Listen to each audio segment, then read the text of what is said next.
Chapter 1. The Drop.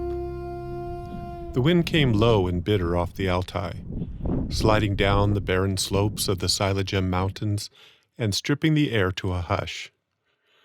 Oni Kaslov stood at the center of a ridge no wider than a balance beam, his boots grinding lightly over the loose stone. The cold gnawed at his cheeks, but he kept still, eyes narrowing against the stark blaze of high-altitude light. His mind, as always, measured the angle of rockfall, the grain of sediment, the way the horizon bled into the clouds. Where others might marvel at beauty, Oni cataloged evidence. At 51, he still lived more easily in strata than among people. The horizon rolled out in jagged coils, ridge lines that twisted like petrified serpents, their flanks brushed with September's light snow. The air smelled of stone, ice, and nothing human. No roads here. No villages. Not for 3 days' walk in any direction. Just wind, sky, and a land older than memory. Older than the myths that tried to explain it. "This way," Oni said in Russian, voice low but certain. Dr. Marja Orlova adjusted the straps of her weather-faded pack and followed.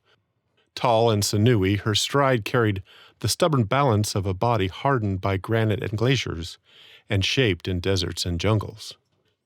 Cold never bent her posture, rough terrain rarely slowed her. A knit cap covered her silver-threaded hair, but her eyes, sharp, almost hawk-like, darted everywhere. The anthropologist in her saw story where Oni saw data, pattern where Oni saw anomaly.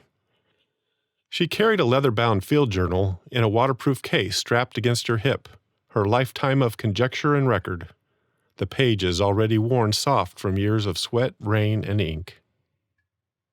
Batu Erdene came last, his shadow large against the pale stone. Broad-shouldered and solid, his movements were those of a man born to this altitude, the balance of a mountain goat, the stride of someone who'd grown up where the wrong step could mean a 1,000-meter fall. The length of climbing rope over his shoulder was less tool than a second skin, its weight as familiar as breath. His ice axe and carabiners clicked softly, like muted bells. He muttered in Kalka, not curses, not prayers exactly, but fragments of jokes and half-songs to steady his rhythm. Batu lived with the mountain, not as an obstacle, but as an old dangerous friend. The three moved along the narrow spine of the earth where the lines on political maps dissolved into stone. Wind slid low across the ridge, carrying the dry mineral scent of high altitude and old frost. To either side, the land dropped sharply into separate valleys, the world reduced to rock, sky, and distance. Oni kept one gloved hand near the wax canvas map folded in his breast pocket, though he trusted it less than the cairns and carved rock markers the region's herders had left for centuries. The GPS at his side hadn't found signal in days. No surprise this deep into the borderlands. Science tethered him, yet he knew this was a place where numbers sometimes faltered. The spine widened ahead, losing its knife-edge severity and easing into what looked like a natural shoulder of stone. The ridge dipped gently downward in a gradual arc, not a fall, not a ravine, just a slope that suggested passage rather than peril. Oni slowed. A scatter of stones sat ahead, stacked with a deliberateness no weather could explain. The cairn rose waist-high, built of flat basalt plates carefully balanced atop one another. Several bore shallow tool marks, softened by lichen but still visible under the right angle of light. They all had seen cairns like this before. Years ago, Oni had led a fringe ethnography project in this area. Back then, he filed the old stories told by Tuvan herders as folklore layered over geology. Gods that bled stone, doorways into the mountains never meant to be opened, and mountain spirits who shifted the ground when they didn't like your hat. Standing here now, he wondered whether the stories were just observations that hadn't learned the language of science yet. Marja tilted her head and crouched beside the cairn. Her gloved fingers traced the edge of the basalt plate, testing the balance rather than the surface. "This doesn't look like herder traffic," she said. "The stacking pattern is deliberate. The upper stones are balanced, not braced. She paused, eyes narrowing. That's intentional. Not just direction, almost like an invitation.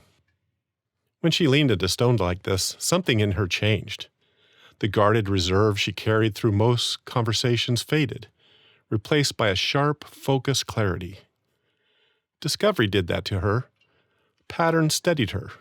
Most days she seemed blunt, even pessimistic, as if bracing for disappointment. But give her intention etched in stone, she came alive in a way she rarely allowed elsewhere. Oni nodded his head and said, "Or it's stacked for winter visibility so you don't drive your goats off of the cliff." Marja glanced at him. "You don't carve symbols in rocks just to mark a goat trail." Batu looked between them. "Sacred symbol or goat warning," he said. "It's still pointing down." Oni made the decision to start down the path. Marja followed several paces behind, choosing her line carefully. Batu brought up the rear, eyes scanning the texture of the surface. At first, the footing felt sound, not comfortable but workable. The kind of ground you respected, not feared.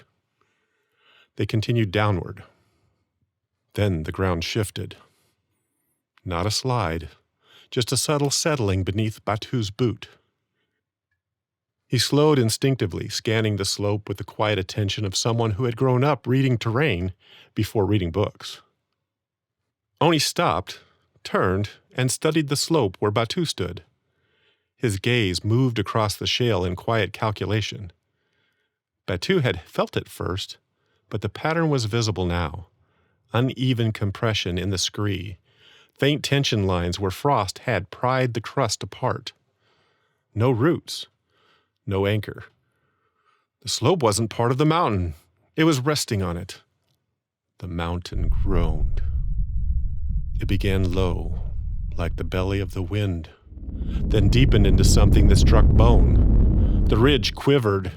Oni felt a jolt through his boots before the crack tore through the slope with a grinding snap of stone separating.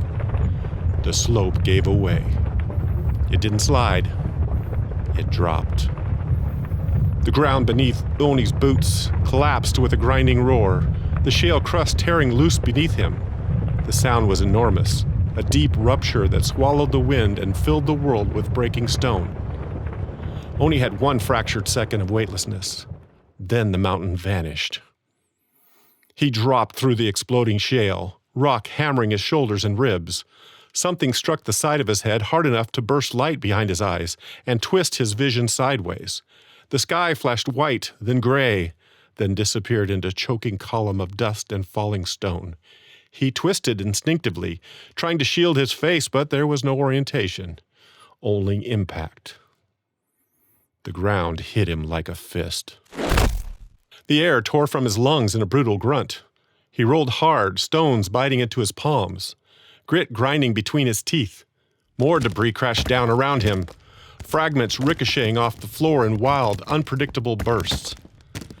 Then the mountain roared again. Marja cursed sharply. The word ripped away mid-syllable as the ground disappeared. Batu shouted something guttural and wordless. More debris rained down. Above them, the jagged opening continued to spit rock. A brutal, relentless cascade. The ceiling groaned again, unstable, unfinished. Oni forced himself onto his elbows, coughing hard, blood and grit coating his tongue. "Marja!" His voice came out ragged. "Batu!" A violent cough answered first. "I'm here," Marja said, breathless, shaken. "Still breathing," Batu rasped from somewhere to Oni's right, not steady this time, but alive. Another wave of shale slithered through the crack overhead, clattering down the opening in a brittle rain. The mountain wasn't done yet.